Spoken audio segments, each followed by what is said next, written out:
No vídeo de hoje eu trago o teorema da função inversa.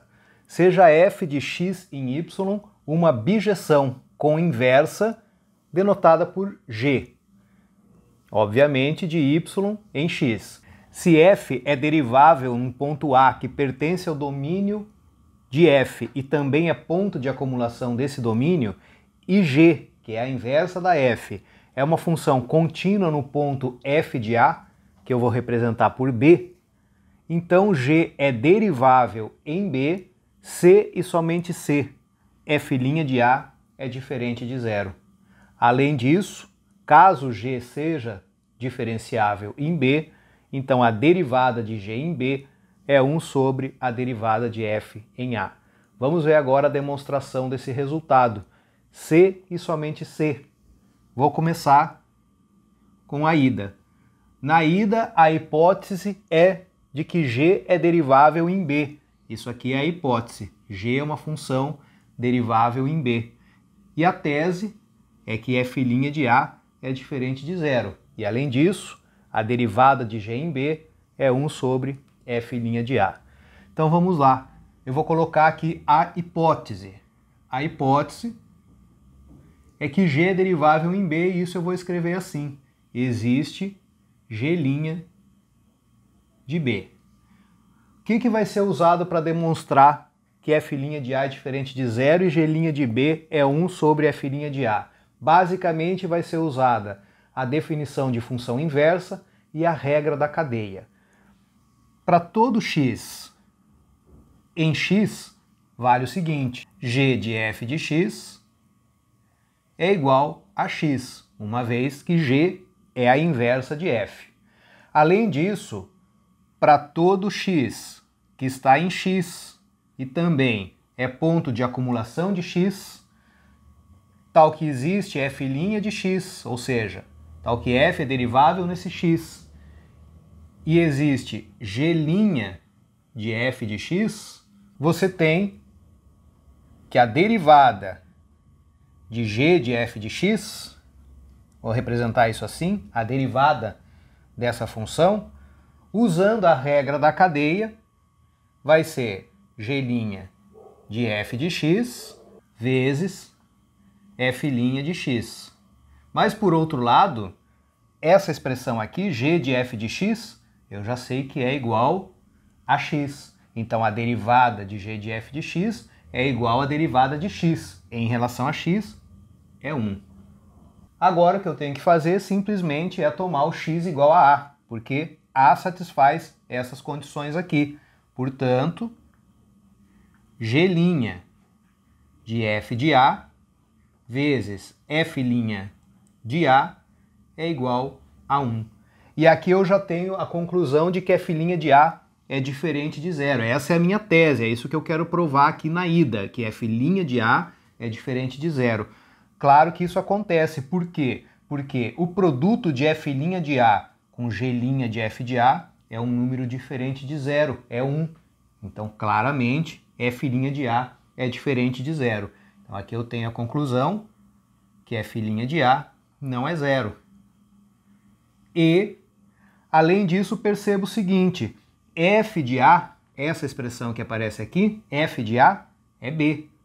Olha aqui a definição de b. b é igual a f de A. Então, aqui, isolando f' de A, eu obtenho f' de A é igual a 1 dividido por g' de b.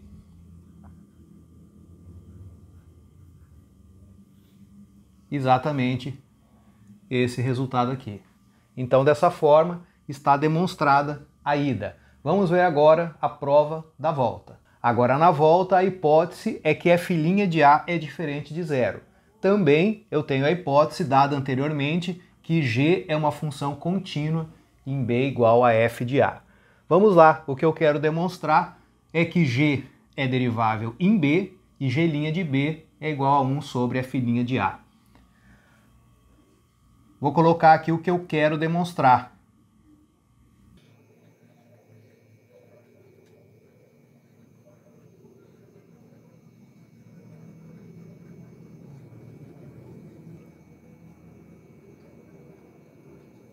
E para demonstrar essa igualdade, o que eu vou fazer é usar o critério sequencial, seja yn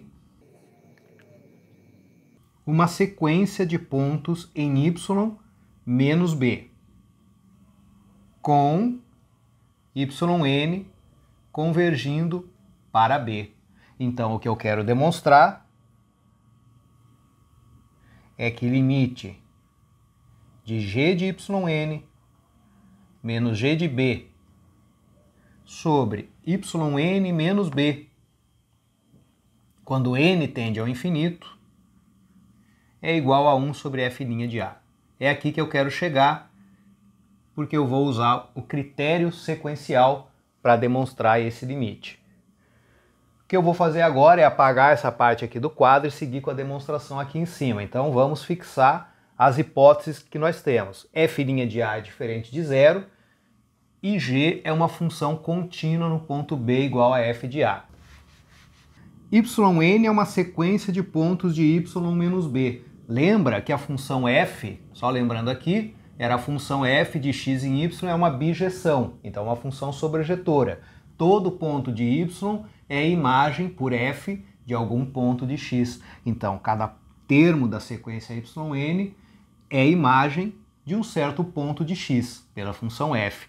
O que eu concluo? Que para todo n natural existe um xn que está em x e não é o a, porque yn não é o b, que é f de a, tal que yn é igual a f de xn. Agora eu vou reescrever esse limite aqui usando essa informação. Portanto, limite de g de yn menos g de b sobre yn menos b, quando n tende ao infinito, é igual ao limite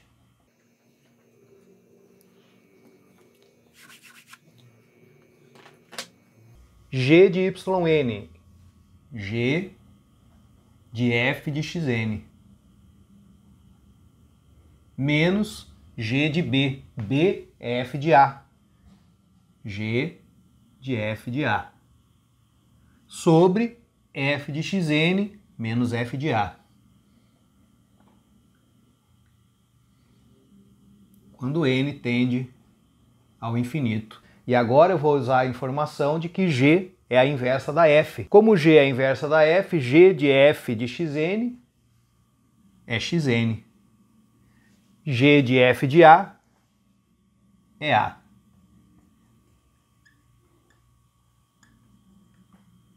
Então eu obtenho isso aqui. Agora o que eu vou fazer é reescrever isso da seguinte maneira.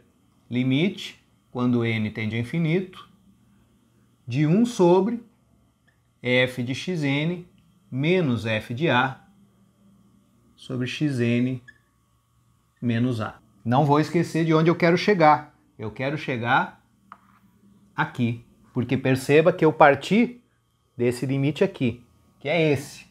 Eu quero mostrar que esse limite é 1 sobre f' de a.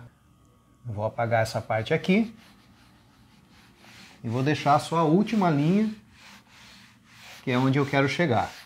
Agora o que eu vou fazer, antes de seguir aqui onde eu parei, eu vou lembrar que anteriormente eu tinha dito que yn é uma sequência que converge para b. Agora eu vou usar a hipótese de que g é uma função contínua no ponto B para concluir que g de yn converge para g de b. Mas yn é f de xn. Então aqui eu tenho g de f de xn convergindo para g de b, porém b é f de a. Então aqui eu tenho g de f de a. Agora, como g é a inversa da f, g de f de xn é xn. Então daqui eu concluo que xn converge para g de f de a, que é a, porque g é a inversa da f. Como xn converge para a, agora eu concluo que o limite de f de xn menos f de A sobre xn menos A, quando n tende ao infinito, é igual a f' de A. O que eu estou usando aqui? Eu estou usando o critério sequencial. Por quê? Como f é derivável no ponto A, ou seja, existe f' de A, eu já sei que existe o limite de f de x menos f de A sobre x menos A quando x tende a A. E eu sei que esse limite é f' de A. Então, usando o critério sequencial, se xn é uma sequência de pontos de x menos A e xn converge para A, então vale essa igualdade aqui, critério sequencial. Eu vou usar isso agora para quebrar esse limite em dois limites. O limite do numerador, que é 1, dividido pelo limite do denominador, que eu acabei de demonstrar, que é f' de A. Daqui eu concluo que esse limite aqui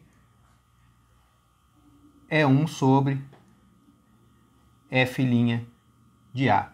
Cheguei onde eu queria. Perceba que eu parti daqui, que é essa expressão, esse limite, e cheguei em 1 sobre f' de A, como eu queria.